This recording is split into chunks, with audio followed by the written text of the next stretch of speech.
जो अगला सवाल है मेरा वो सेल्फ कॉन्फिडेंस को लेके, बिकॉज आप जब भी पाठ करते हैं, संगत जब आती है, तो मैंने ऐसा सुना कि हजारों में लोग आते हैं, तो मुझे ये समझना है वो आजकल बहुत सारा यूथ है जो लीडरशिप सीखना चाहता है जी।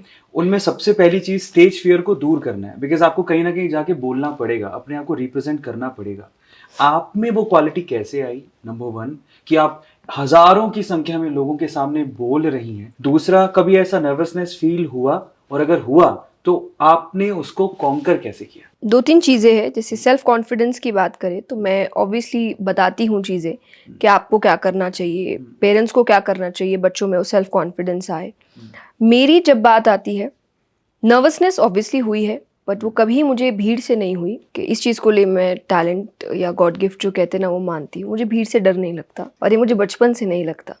का ऑपोज़िट है कि मुझे अकेले से लगता है कि अगर आप मेरे पापा को सामने बिठा दें और आप मुझे बोलिए उनके सामने परफ़ॉर्म करो, तो मेरे लिए वो बहुत प्रॉब्लमैटिक होता है क्योंकि मुझे पता है कि वो एक ऐसा इंसान है जो सब सही जानते हैं, और जब आपको लग रहा है कि सब सामने खुश है, मुझे पता है कि वो कहीं न कहीं गलती निकाल चुके होंगे कि ये गलत था। और हम कथाओं के बाद अभी भी वेट करते हैं कि तो मुझे बोलते हैं आज एक ये गलत बात तुमने बोली। तो he is the only person जो ये चीज़ कर सकते हैं।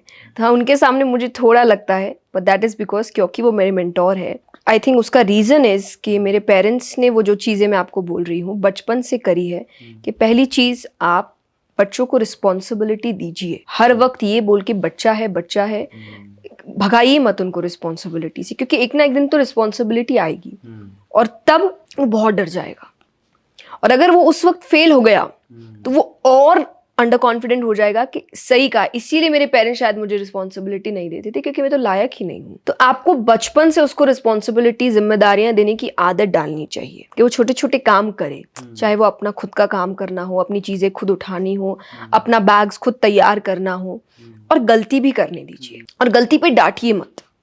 उनको और सिखाइए कोई बात नहीं, अगली बार इसका ध्यान रखेंगे, या ये गलती कैसे ना हो इस बार नेक्स्ट टाइम इसका ध्यान रखते हैं। तो फॉर एग्जांपल कई बार जब आप नया-नया करते हैं, आपको श्लोक्स याद नहीं होते जल्दी से, तो मुझे कहते हैं आप लिखो, आप टॉपिक्स लिख लो, आप खाली श्लोक लिख लो कि डे 1 के मेरे श्लोक कितने हैं, तो आप लिखो, आपकी नज़र पड़ेगी, फिर धीरे-धीरे आपको याद हो जाएगा, जो एक्चुअली हो चुका है कि अब मुझे किसी चीज़ की ज़रूरत नहीं पड़ती। मैं कुछ नहीं देखती हूँ, 7 दिन कब निकल जाते हैं पता नहीं चलता। तो वो कब हुआ? जब उन्होंने वो किया। अदरवाइज़ वो मुझे डाँट सकते थे कि तुमने याद क्यों नहीं किया? तुमको याद होना चाहिए था, ठीक से पढ़ना चाहिए था, होगा ही नहीं तुमसे। तो ये चीज़ें बच्चों को बहुत डरा देती है। तो अगर आप उनको कॉन्फिडेंट बनाना चाहते हैं, तो मेरे हिसाब से अपने सामने बनाइए, क्योंकि तब तक आप बचाने को है। आपके जाने के बाद लोग पीछे पड़े हैं गलतियां निकालने के।